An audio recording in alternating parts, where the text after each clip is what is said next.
যোগী। এবারে সেই একই পথ পশ্চিমবঙ্গ অনুসরণ করবে কিনা, এবার সেই প্রশ্নের উত্তরের দিকেই আমাদের নজর। সাইফের উপর হামলার ঘটনায় গ্রেপ্তার অভিযুক্ত, মুম্বাইয়ের থানে থেকে গ্রেপ্তার, জেলায় হামলার কথা স্বীকার করেছে ধৃত, দাবি পুলিশের।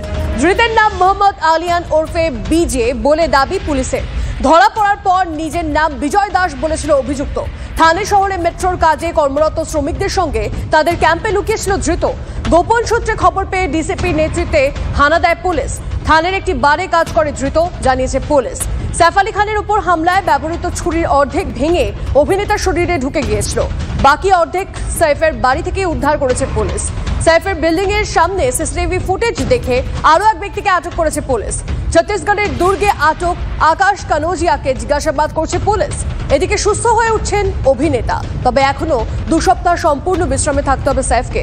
1 মাস পর শুটিংয়ে ফিরলেও আপাতত বন্ধ দৌড়ঝাঁপ, সাইকেল চালানো বা স্টান্ট। আজ লীলাবতী হাসপাতালে সাইফের বয়ান রেকর্ড হতে পারে।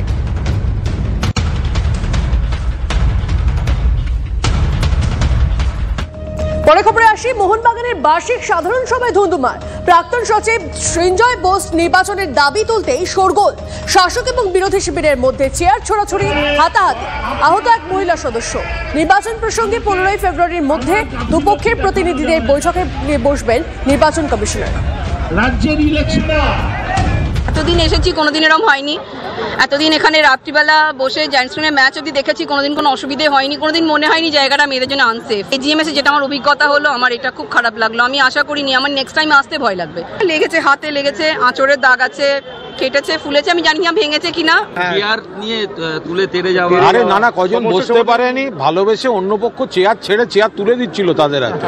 এটা যদি আপনারা ভুল ব্যাখ্যা করেন তারা কি করবে? তাতেও এমন কিছু মানে সেটা কোনো মানে কখনোই সেটা নিয়ন্ত্রণের বাইরে যায়নি এবং সুন্দর একটা ফর্মুলায় খুব সুন্দরভাবে এজিএম শেষ হয়েছে। পরিবারে 10টা ভাই থাকলেও তাদের মধ্যে কোনো পয়েন্টে যদি ডিফারেন্স হয়, সেখানেও একটা কথা কাটাকাটি হয়, একটু হয়তো উচ্চ গলার স্বরে কথা হয়, সেটাই হয়েছে। তো আমার মনে হয় না মোহনবাগানের পরিবারে কোনো ঝামেলা আছে। যাদের মধ্যে উত্তেজনা হয়েছে, আমি দেখলাম মিটিংয়ের পরে সবাই মিলে বসে একসঙ্গে চা বিস্কুট খাচ্ছে। তো এগুলো মোহনবাগান ক্লাবে আমাদের আছে, এগুলো কোনো অসুবিধা নেই। কখনো কখনো এরকম হয়, তারপরে অবশ্যই মিটিংয়ে। নির্বাচনের দামামা অবশ্যই বেজে গেল, কিন্তু তার মধ্যে এই মহিলা সদস্যের আহত হওয়ার ঘটনা নিঃসন্দেহে লজ্জার এবং নিন্দনীয়। যদিও পরিস্থিতি সামাল দেন মোহনবাগানের সহসভাপতি কুণাল ঘোষ। তিনি বলেন যে 15 ফেব্রুয়ারির মধ্যে একটি ইলেকশন কমিটির মিটিং ডাকতে এবং সেই বৈঠকে শাসক এবং বিরোধী উভয় পক্ষের প্রতিনিধিদের নিয়েই সেই বৈঠক করার প্রস্তাব দেন মোহনবাগানের সহসভাপতি কুণাল ঘোষ। ক্যামেরায় অভিজিতের সঙ্গে কৌস্তব গঙ্গোপাধ্যায়, TV9 বাংলা, কলকাতা।